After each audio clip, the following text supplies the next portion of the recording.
సహజంగా దొంగలు కలిసి ఊర్లు పంచుకున్నారు అని ఒక సామెత మనం వింటూ వస్తూ ఉంటాం. అయితే ఇప్పుడు సీమలో వైఎస్ఆర్సీపీ పార్టీ ఎంపీ అభ్యర్థులు వివరాలు చూస్తుంటే వాళ్ళందరూ రెడ్ శాండిల్ స్మగ్లర్స్. ఇప్పుడు రెడ్ శాండిల్ స్మగ్లర్స్కి జగన్మోహన్ రెడ్డి సీట్లు ఇస్తున్నట్టుగా స్పష్టమైన సమాచారం అందుతుంది. సో ఎలా చూడాలి అంటే, ఇలా డైరెక్ట్గా వాళ్ళనే హీరోల కింద పెట్టేసి ఈరోజు రాజకీయం అనే ఒక సినిమాని నడిపించేద్దాం అనుకుంటున్న జగన్మోహన్ రెడ్డి గారి తెలివి అనాలా, అతి తెలివి అనాలా, లేకపోతే అమాయకత్వం అనాలా, లేకపోతే జనం ఇంకా తను నమ్ముతారనే ఫీలింగ్లో ఇలాంటి నిర్ణయాలు తీసుకుంటున్నాడు అనాలా?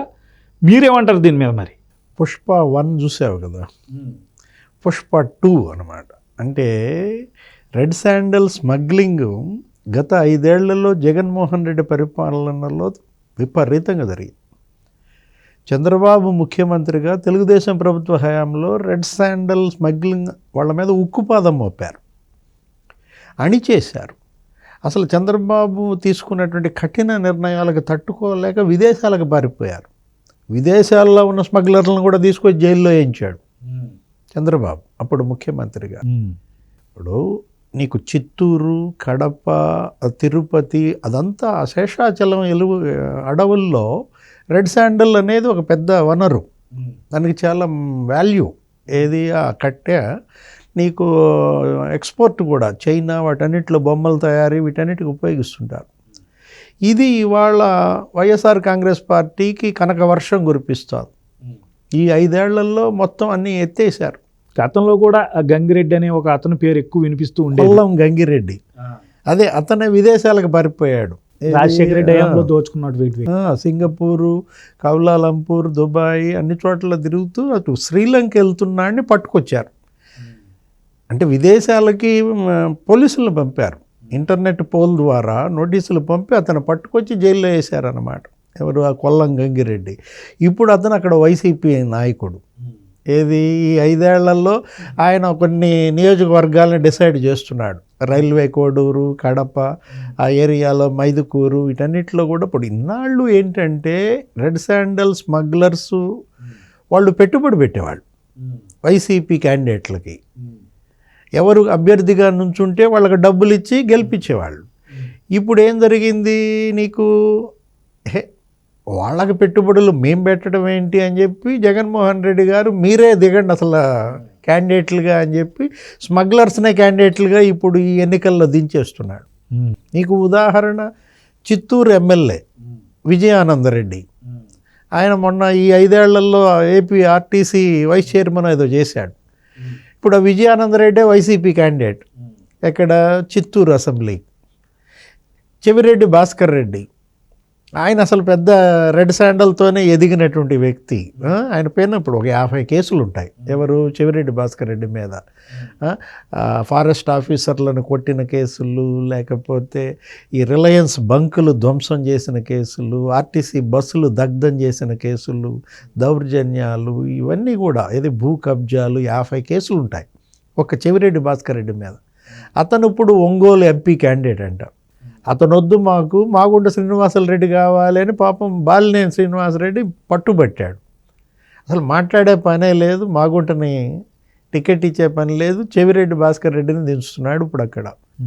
రోజాను కూడా అడిగారు, రోజా నగరిలో ఆమె ఇటు ఓడిపోతుందనే దీంట్లో రోజాను ఎంపీగా వేయమన్నారు.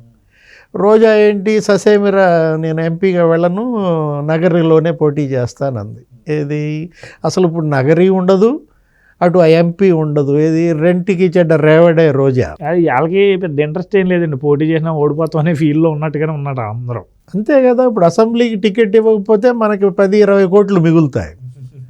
పార్లమెంట్కి టికెట్ ఇవ్వకపోతే నీకు 100 కోట్లు 150 కోట్లు మిగులుద్ది. మళ్ళీ ఆయనకి ఫండ్ ఇవ్వాలి కదా, అదో 150 కోట్లు ఉంది కదా, 300 కోట్లు మిగులుద్ది అనమాట. అందుకని ఇక వాళ్ళని వీళ్ళని బతిమలాడతాం ఎందుకని ఇక స్మగ్లర్లనే దించేశాడు. ఏది ఇప్పుడు రాయలసీమ 4 జిల్లాలు, నెల్లూరు, ప్రకాశం 6 జిల్లాలు నీకు స్మగ్లర్లకు రాసి ఇచ్చేశాడు. ఇప్పుడు ఉమ్మడి జిల్లాలు 13లో 6 జిల్లాల ఎవరికి రెడ్ శాండల్ స్మగ్లర్సే గెలిపించాలి వైసీపీ క్యాండిడేట్లని, వాళ్ళే నుంచోవాలి. ఇక్కడ ఉత్తరాంధ్ర 3 జిల్లాలు, గోదావరి 2 జిల్లాలు, ఈ 5 జిల్లాలని గెలిపించాల్సిన బాధ్యత లిక్కర్ సిండికేట్, మద్యం మాఫియా. మీకు చెప్పాం కదా, బొత్స సత్యనారాయణ ఆయన ఒక పెద్ద లిక్కర్ డాన్. ఏంటి ఇప్పుడు కాదు, గతంలోనే శ్రీనివాసరెడ్డి అని ఒక పెద్ద విజిలెన్స్ దాడులు జరిగి పట్టుకుంటే ఇదే బొత్స సత్యనారాయణ స్పష్టంగా చెప్పాడు. ఏమని? 5 జిల్లాల్లో లిక్కర్ సిండికేట్ మాదే అన్నాడు. నా బంధువులు, నా కుటుంబ సభ్యులే లిక్కర్ సిండికేట్, ఏం లిక్కర్ వ్యాపారం చేసుకోకూడదా అని అడిగాడు. ఇప్పుడు మరి మద్యం మాఫియా ఎంత చీప్ లిక్కర్, ఎన్ని వేల కోట్లు అమ్మారు? 1,25,000 కోట్లు. ఈ బూమ్ బూమ్, ఈ ప్రెసిడెంట్ మెడలు ఇవి ఉన్నాయి కదా. ఇప్పుడు ఏంది, ఇప్పుడు డిఎస్సి అనేది ఇంకోటి ఇస్తాడు, లేకపోతే మెగా డిఎస్సి అనేది ఒకటి ఇస్తాడు, సిపిఎస్ అనేది ఒక చీప్ లిక్కర్ పేరు, స్పెషల్ స్టేటస్ అనేది ఒక చీప్ లిక్కర్ పేరు. ఈ చీప్ లిక్కర్ ద్వారా సంపాదించిన వేల కోట్లు ఇప్పుడు ఎక్కడ? ఈ 5 జిల్లాల్లో పెట్టుబడి అన్నమాట. అంటే లిక్కర్ డాన్లే ఇక్కడ క్యాండిడేట్లు. ఎక్కడ? ఉత్తరాంధ్ర 3 జిల్లాలు, గోదావరిలో. మరి ఇంకా మిగిలిన కృష్ణా, గుంటూరు ఎందుకు వదిలేస్తావు? ఎవరికి అప్పచెప్పాడు? Sand mafia. ఏది? కృష్ణా, గుంటూరు, ఇక్కడ క్యాండిడేట్లను గెలిపించాల్సిన బాధ్యత శాండ్ మాఫియా అన్నమాట. ఈ రకంగా మొత్తం రేపు వైసీపీని, జగన్మోహన్ రెడ్డి అభ్యర్థుల్ని గెలిపించాల్సింది ఈ మాఫియా బ్యాచ్ అన్నమాట. ఆయన ఒకడున్నాడు, గంజాయి డాన్. ఎవరు? డోర్ డెలివరీ చేసిన ఆయన, డ్రైవర్ సుబ్రహ్మణ్యాన్ని. ఆయనకు కొన్ని నియోజకవర్గాలు అప్పచెప్పాడు. మొత్తం గంజాయి డబ్బు అంతా ఆ నియోజకవర్గాల్లో క్యాండిడేట్లని గెలిపించాలన్నమాట. ఈ 5 ఏళ్లలో దోచుకున్నటువంటి డబ్బుని ఇప్పుడు రేపు అభ్యర్థులు గెలిపించడం కోసం పెట్టుబడి పెట్టమని అంటున్నాడు. మళ్ళా వీళ్ళంతా పార్టీ ఫండ్ ఇవ్వాలా, ఎంపీకి 180 కోట్లు ఇవ్వాలి, ఎమ్మెల్యే మళ్ళీ ఆయన ఖర్చు ఆయన పెట్టుకోవాలి, ఎంపీ మళ్ళీ తన నియోజకవర్గంలో 7 ఎమ్మెల్యేలని గెలిపించాలా. ఈ డబ్బు ఇవ్వలేక, ఈ డబ్బు పెట్టినా గెలవమనేటటువంటి భయంతో ఇవాళ అభ్యర్థులు పరారైపోతున్నారు. ఎమ్మెల్యేలు కోరిన అభ్యర్థిని ఆయన ఇవ్వట్లేదు. ఏమంటే మాకు శ్రీకృష్ణదేవరాయలు కావాలా, నరసరావుపేట, ఆయన అయితే మాకు బాగా అందరికీ ఇక్కడ ఉంది ఇమేజీ, పనిచేశాడు, ప్రజల్లో అతని పట్ల ఆదరణ ఉంది అని పల్నాడు జిల్లా ఎమ్మెల్యేలంతా వెళ్ళి అడిగారు. కృష్ణదేవరాయలు ఏమైనా మగోడా, నేను ఎవడు నుంచో పెడితే వాడు గెలుస్తాడు అని ఎక్కడో ఆ నాగార్జున యాదవ్ అనేవాడిని వేయమన్నాడు. అతను వద్దు మొర్రు అని వీళ్ళు గోల పెట్టారు. ఇప్పుడు ఈ నెల్లూరు అనిల్ కుమార్ యాదవ్ని వెళ్ళి నరసరావుపేటలో వేయమంటాడు. ఈ విధంగా ఒక జిల్లా వాళ్ళని ఇంకో జిల్లాలో వేపిస్తున్నాడు. మంత్రి నాగార్జున, మేరుగ నాగార్జున, ఆయన ఎక్కడ? వేమూరు, తెనాల దగ్గర, గుంటూరు జిల్లా. అతను తీసుకుపోయి ఎక్కడ వేసాడు? ప్రకాశం జిల్లాలో వేయమంటాడు. అంటే ఏంటి, ఎంత అహంభావం! కుక్కను నుంచోబెట్టినా నేను గెలిపిస్తాననే పొగర. ఇది ప్రజల్లో ఇవాళ చర్చనీయాంశం. ఏంటి, ఈ విధమైనటువంటి అహంభావానికి ప్రజలు తగినటువంటి బుద్ధి చెప్తారన్నమాట. ఒక్క కృష్ణదేవరాయలే కాదు, మాగుంట శ్రీనివాసులరెడ్డి కావాలి అని చెప్పి అతను గోల.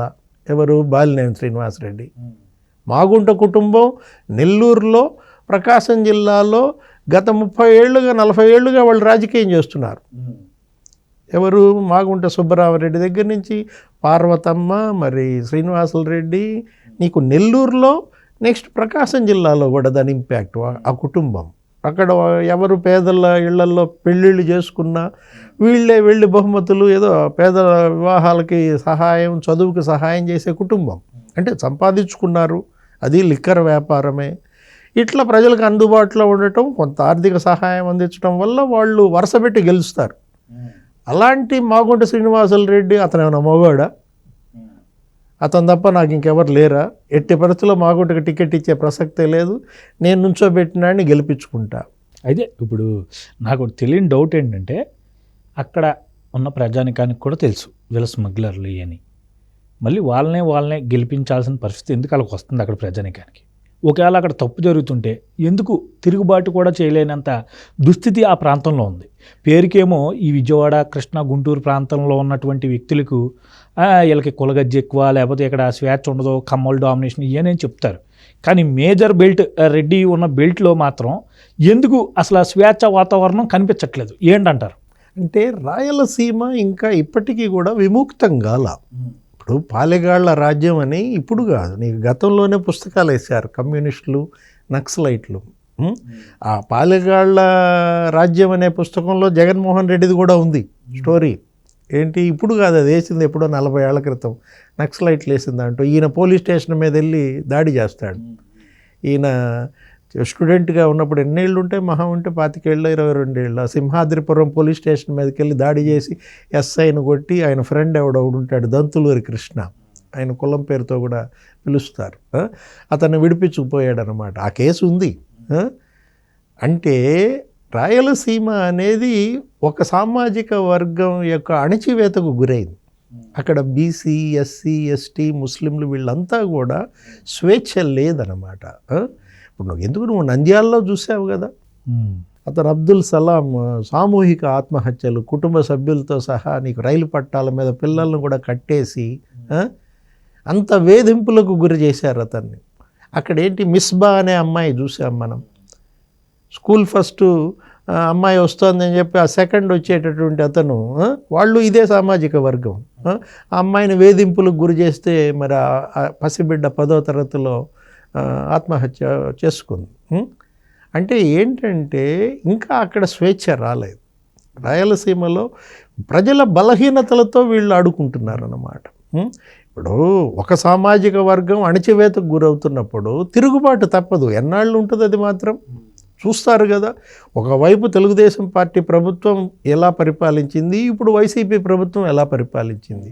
చంద్రబాబు హయాంలో రెడ్ శాండల్ స్మగ్లర్లను ఎలా అణిచేశారు, ఇతను ఎలా పెంచి పోషించారు. అరే తిరుపతి ఘాట్ రోడ్లో కూడా నీకు రెడ్ శాండల్ వెహికల్సే నడుస్తున్నాయి. అంటే భక్తులను తీసుకువెళ్లాల్సినటువంటి, ప్రయాణికులు వెళ్ళాల్సినటువంటి ఘాట్ రోడ్ మీద రెడ్ శాండల్ యథేచ్ఛగా స్మగ్లింగ్ జరుగుతుందన్నమాట. ఎవరన్నా ఈ 5 ఏళ్లలో ఎవరినన్నా పట్టుకున్నారా? చంద్రబాబు ముఖ్యమంత్రిగా ఉన్నప్పుడు టన్నులు పట్టుకున్నారు, వాటన్నిటిని వేలం వేశారు. ఏది విదేశాలు కంపెనీలు కూడా వచ్చాయి వేలంలో పాడుకోవటానికి, దానివల్ల ప్రభుత్వానికి ఆదాయం వచ్చింది. శేషాచలం అడవుల్లో ఈ రెడ్ శాండల్ విపరీతంగా పెరుగుద్ది. నీకు ఏంటి, దానికి అదొక ప్రసిద్ధి అన్నమాట. అలాంటి అడవులను వీళ్ళు నరికేస్తున్నారు. పర్యావరణానికి తీవ్ర విఘాతం కల్పించడమే కాదు, శ్రీవారి పట్ల భక్తి ప్రపత్తులనే వీళ్ళు దెబ్బతీస్తున్నారన్నమాట. ఇది ఎన్నాళ్ళలో సాగదు. ప్రజలు ఏదైనా సరే కొంతకాలమే భరిస్తారన్నమాట. ఉన్న వ్యవస్థ భరించరానిదైనప్పుడు తిరుగుబాటు తప్పదు.